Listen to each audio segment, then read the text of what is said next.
think it's time for us as think tanks to think something new. That's related to the new culture of sustainability, because we do need a new culture. The new culture should not be the doom and gloom scenario. The new culture should be a positive narrative. We need to believe in the power of storytelling. I'll give example. We all here believe in money, don't we? We go to the shops, we buy stuff. We believe this piece of paper or this credit card will give us a good life. But that is a story.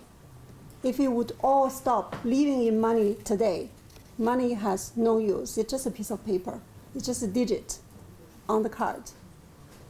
So we need to learn the power of storytelling, creating that kind of narrative. We need to create a powerful narrative about climate change as powerful as the money story. I think that's the role of the think tank. First, we need to recognize the interconnectedness, you said, Alexander Humboldt, interconnectedness of humanity and more than humans, the planet. We have crossed 6 out of 9 planetary boundaries. Without the more than human world, we would not be able to exist at all. There will be no human, so we need to go beyond humanism. And then to establish a positive narrative, how can we do that? We need to look at the bright lights. They are happening. I heard Amar said we are already reaching tipping point of cheap enough renewable energy, right? And we have very concrete examples from communities. We have a project in Brazil. I think the community is called Edgar Gayuso Settlement. And they have a project called My House, My Life. The focus is on affordable housing, but they didn't think too much of climate action. So our project helped local community to combine those two. So we built a community center with photovoltaic on the roof, and we also help community to build green infrastructure that can lower temperature. We can use the energy, renewable energy, to power the community center. So you can do these things, combine the good things.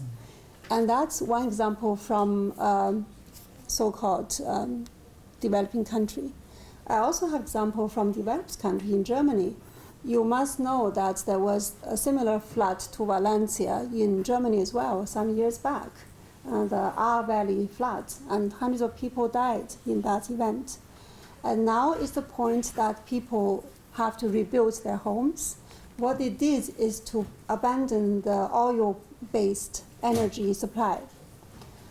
Because the flooding has caused pollution due to the oil-based heating system, now they're using geothermal energy. They built a small net of this grid, and 2 communities are working on that, so they can avoid pollution, reduce CO2 emission, reduce use of fossil fuel. So these are just 2 very simple examples. There are so many more bright lights out there. We need to focus on that. Our human biology, evolution, does not allow us to be attracted to good news. We are by nature, by default, attracted to bad news.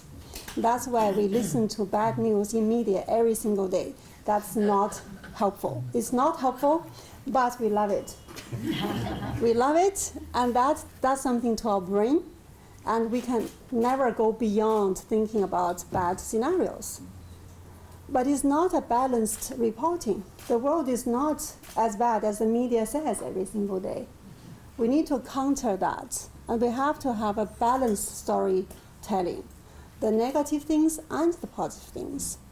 As think tanks, I think the next step, very concrete for the next COP and for the next G20 initiative, I think we need to build a coalition of the willing, and we need to jointly create some key messages and spread them right now, starting from now.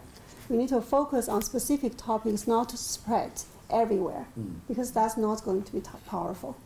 I'll stop here. Thank you. Thank you.